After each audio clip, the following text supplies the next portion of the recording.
okay at the moment, I believe? Yeah. How are you doing? With difficulty. Do you have like designated this is my poetry slot of the day? Dear Lord, no, not with the time I've got. It's when I can do it. What's your poetry? Yeah. Okay, this is Adam. Hello everyone. Can you hear me? Can you hear me now? Yes. Okay. That's right. Okay.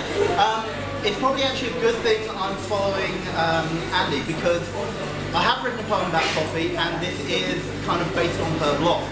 So apologies in advance. It's called The Curious Case of Language versus Snobs 2011. All rise, this cafe is now in session. We're here to hear a class action suit brought by the coffee servers of the UK against all pretentious coffee snobs. Will the barista for the prosecution please present their case? My love, the issue is quite simple to say. These folk commit crimes day after day, and our language make war just by opening their maw and place orders demanding their default understanding, but rhetoric alone does not make my case. Note, I only disparage part of our loyal customer base. First there's milk. Lower fat benefits are abundantly clear, but skinny is fooling no one, they'll be sorry to hear. If you're stick thin, if you're already stick thin, then it's simply a boast, tormented us most when you order your roast. Or open your mind, there's no reason to find for the two lots of wit that are better off skip. Look, it's the sun, and it's really not fun. My patience is ever when you're consistently clever. To be tended and asked to be tended with your drink double blended, I'll just turn it to 2. Oh, will that not do? Super thick, DB 6 times, sure that's 6 and not 7? I'm sorry dear sir, my darling goes to 11.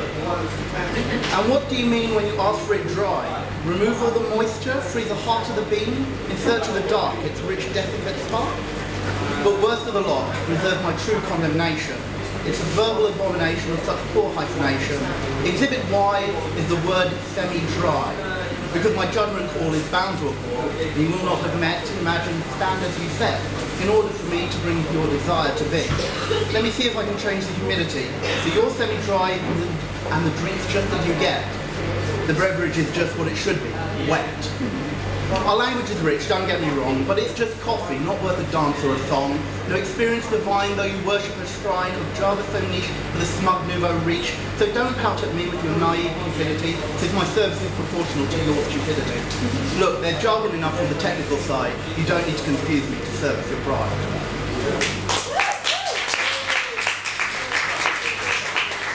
Thank you. I'm going to do 2 more for you and then see how it goes. My usual themes either based on myths, legends or dreams. I have started doing some bits about love, but they end up being rather twisted and dark, so probably not the best thing to bore you with at this time of night. So I'm going to do a couple of pieces on myths and dreams. This first one is called Criminally Ancient, and it is actually one of the pieces I'm doing for NaPoWriMo, which is National Poetry Writing Month, which is April, and it is the project I've set myself to do 1 poem a day for 30 days. Criminally Ancient. I close my lids, plump the pillow, sift softly into slumber and proud paths long past. Tonight I am a vandal, looking to launch my legend, working on wishful wonders and just asking for an ancient asthma. Because in Babylon I plucked the hanging fruit, blocked the punks and blew the walls for the top dogs of the Greek gods. Pyromania lit my eyes and set the sparks to dancing, hunting Artemis down in Ephesus, setting Helios' sun in Rhodes, snuffing Zeus' Olympic torch. And in the time of pharaohs, with broken mirror bad luck, a Pharos I brought down. Then brick by brick I robbed a tomb, in Antioch and Helicarnassus. A visceral first, I think you'll agree, an end to the first mausoleum. But, and this remains a woeful but, my bingo card is incomplete. There is one, and only one, that eludes the grasp of my sublimated sleep time sabotage. Each night I try, each night I fail, this wonder denies me my legend. Am I doomed to suffer failure's curse, to square the pyramid at Giza? Thank you.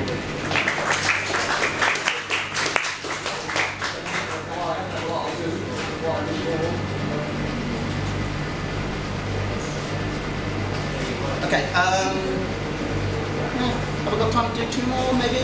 Yeah. Cool. Right. This one's probably a little bit weird. I wrote it in a writing group that the lovely Hannah Eisman-Renier and I partake of. And this one kind of like looks at the idea of if a werewolf and their hunter suddenly decided to have a little more to do with each other than they might otherwise have wanted to. It's called Moonlight Reveals. This is the Tango della Muerte. Dare you dispatch me with silver promises? Dare me to deliver an evil unto you? Or dare I just walk away? Dare you? Dare me? Dare I? I came to you disrobed by fear and in the moonlight tremble, bristled with my hackles down, so that I could seize the high ground, bear my breast, my singing heart to you, make all the pressure yours to bear, leave you there, transfixed in choice. Dare you? Dare me? Dare I? For I seldom need a second thought to take the chances offered and feel the texture of the night. Sensations of the mythic deal we duel woo us both with courtly dance, to the reveries within our blood, blood that calls to blood. Surrendering both volitions if we dare. Dare you, dare me, dare we. Thank you.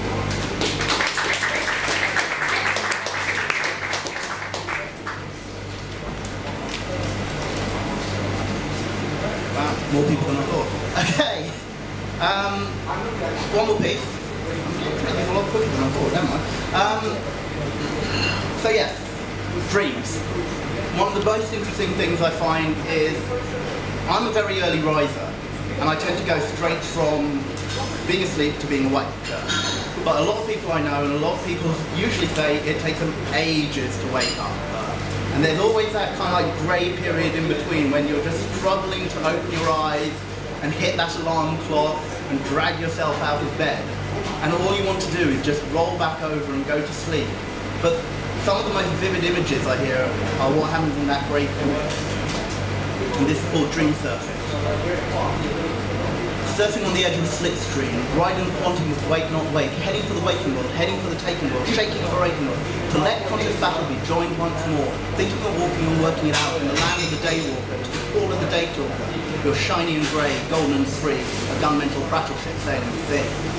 But lo, for an anguish no, that rips along that tide, curls along the bore, an audio emerald of thaw and sorrow from banshee's well.